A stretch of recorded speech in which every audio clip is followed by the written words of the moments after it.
Welcome to the Pulse of St. Louis. I'm Jasmine Huda. Active shooter situations are happening year-round in the United States, and there's a push to educate law enforcement and the public on how to prepare and respond to incidents like this one. The St. Louis area remembers the tragedy that took place in October of 2022. We have that video of when a former student opened fire at Central Visual and Performing Arts High School in South St. Louis, killing a teacher and student. With us in studio, we have someone who knows this topic very well. Security consultant Colonel Steve Lewis is with the St. Louis-based Tier 1 Tactical Solutions.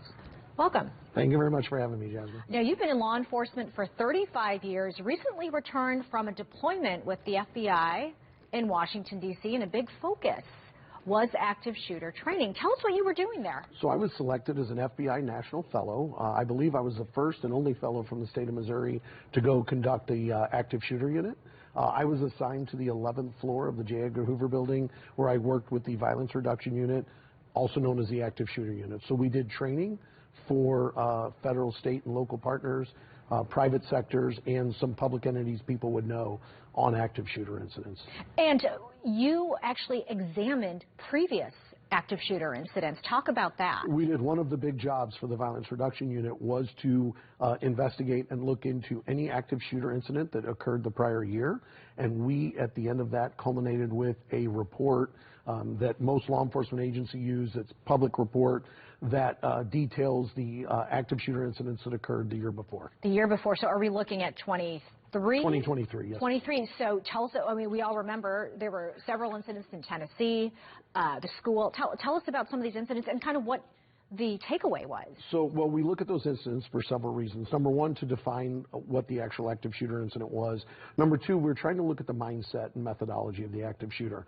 The best thing we can do is prevention on active shooter incidents. So what we want to try and do is determine what caused the active shooter, what type of weapons they used, why did they choose those people as victims, so that we can then educate the public in doing as best they can to prevent these incidents from occurring in their environment. Could you define what an active shooter situation is? Because some people might assume it's anyone showing up and shooting. It's not quite as... So when we look at the true definition of an active shooter as it relates to what the FBI and the government looks at, we're looking at an active shooter incident which involves the involvement of 3 or more victims and is not related to a criminal event nor a domestic event. So what that means is your incident where you have a gang violence and people are shooting related to that. We do not classify that as an active shooter incident. It doesn't make it any less serious. It doesn't make it any less dangerous. But for pure statistical purposes and us looking at the motivation of the shooter, those are not included in the active shooter reports. Nor would say then a domestic incident at a home, for example. Yes. You are with Tier 1 Tactical Solutions. This is a locally based group. Tell us what you guys do.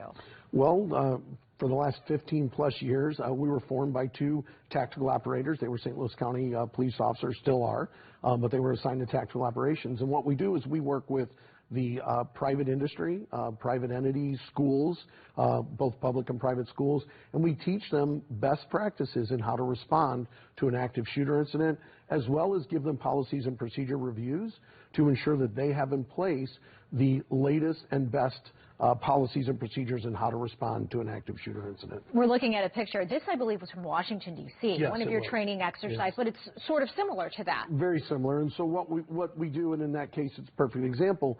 I was working with the Smithsonian Institute in Washington, D.C., which is obviously a high-profile potential terrorist area of focus.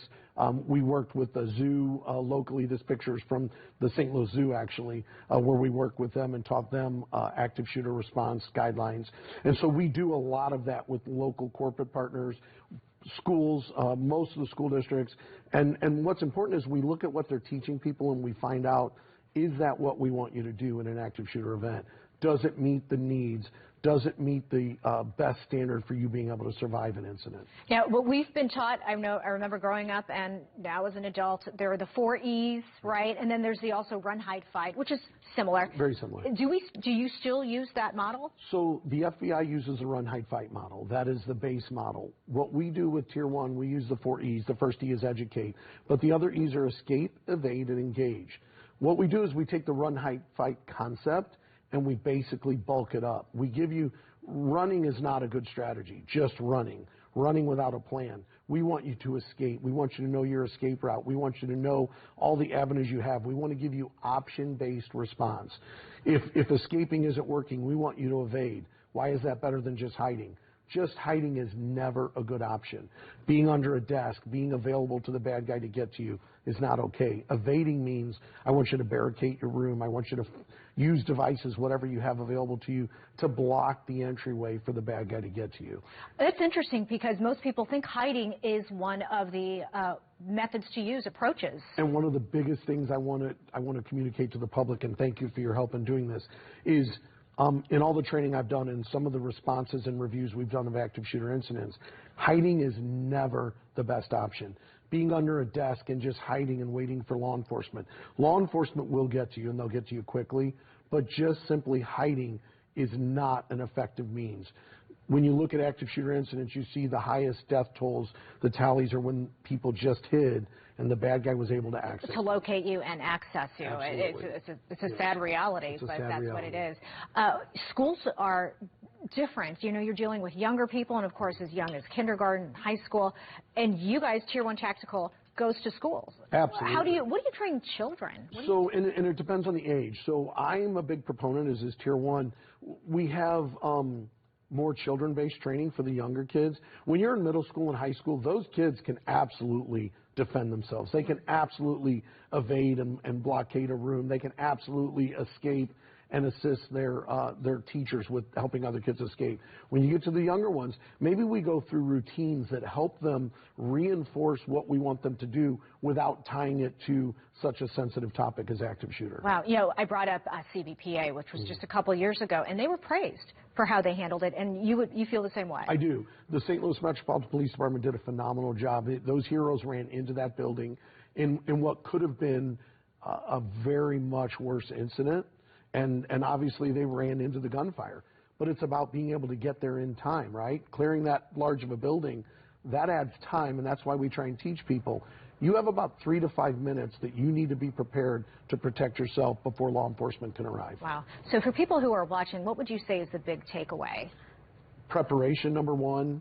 I want you to be prepared. Don't be scared, be prepared. I'm going to coin that. I'm going to copyright it. I'm writing it down exactly. right now. Don't, number two, awareness. Pay attention. Pay attention to the people at your work, at your school.